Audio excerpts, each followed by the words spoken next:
Good morning, Christ Chapel Academy. Welcome to CCA TV. I'm your reporter, Avery. And I'm your reporter, Caden. We now invite you to stand and join us for the Pledge of Allegiance.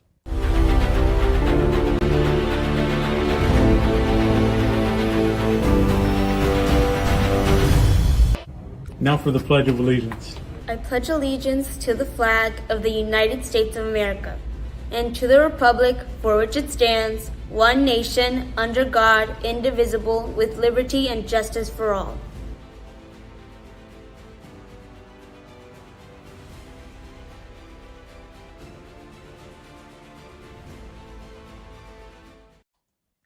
We'll now go ahead and start our morning announcements. We would like to remind everyone to tell your teacher if you did not bring your lunch or forgot to pay for it so that they can make sure the kitchen staff knows. Next, there will be a Lost and Found that will be open until September 1st. Also, I'd like to mention how there will be no school next week for Labor Day weekend from Friday, September 2nd to Monday, September 5th, which will give us a nice 4-day weekend.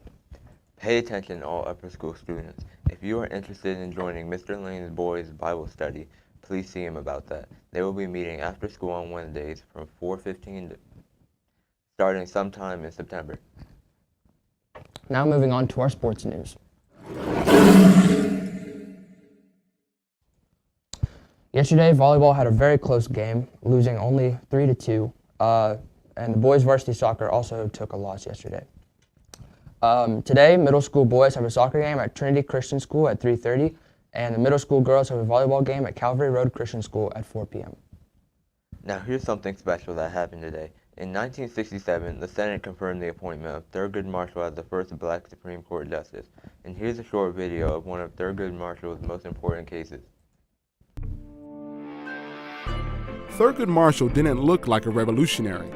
He wore double-breasted suits and was mocked for his light skin and wavy hair. But before Martin Luther King Jr. and Malcolm X rose to prominence, it was Marshall who had a gigantic impact on race relations by helping to end legal segregation in America in the landmark Supreme Court case Brown versus Board of Education. Marshall was born in 1908 in Baltimore, where his family had stood up against racism for generations. In those days, segregation was the law of the land. In 1896, the Supreme Court had decided in Plessy versus Ferguson that schools and facilities for whites and blacks could be separate but equal.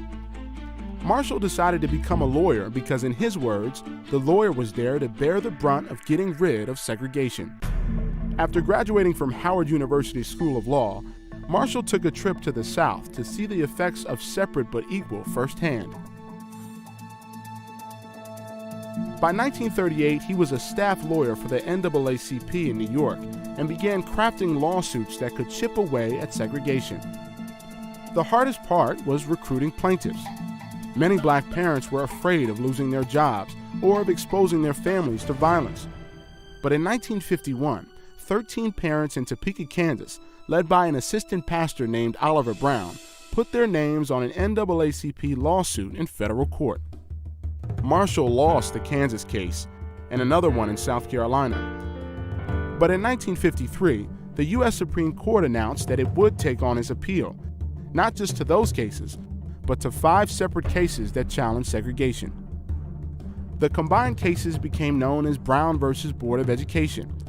On May 17, 1954, the court's decision came down. Shortly after noon, Earl Warren, the Chief Justice of the United States, began to read a unanimous opinion of the Supreme Court. Ruling in 5 cases in which 5 Negro children sought the right to go to the same schools as white children, the court said, separate educational facilities are inherently unequal. Everyone knew the unanimous 9-0 decision would bring enormous change, especially Marshall himself. We do believe that this decision in itself will encourage the people to take further steps without litigation in many areas. Further steps were taken in later years, following in the wake of Marshall's success. In Little Rock, Arkansas, at the University of Alabama, and in Boston. Integration wasn't easy, and 25 years after the Brown decision, Topeka, Kansas was still segregated. Even today, the other schools here are not fully integrated, primarily because of housing patterns. Most black people live in one part of town, whites in another, so many neighborhood schools are largely segregated.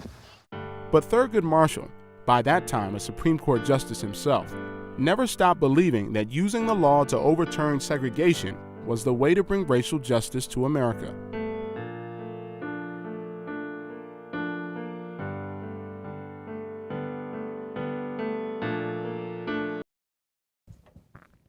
We would like to end our morning announcements today with our verse of the day, which comes from Colossians 4:6. It says, "Let your conversations be full of grace, seasoned with salt, so that you may know how to answer to everyone."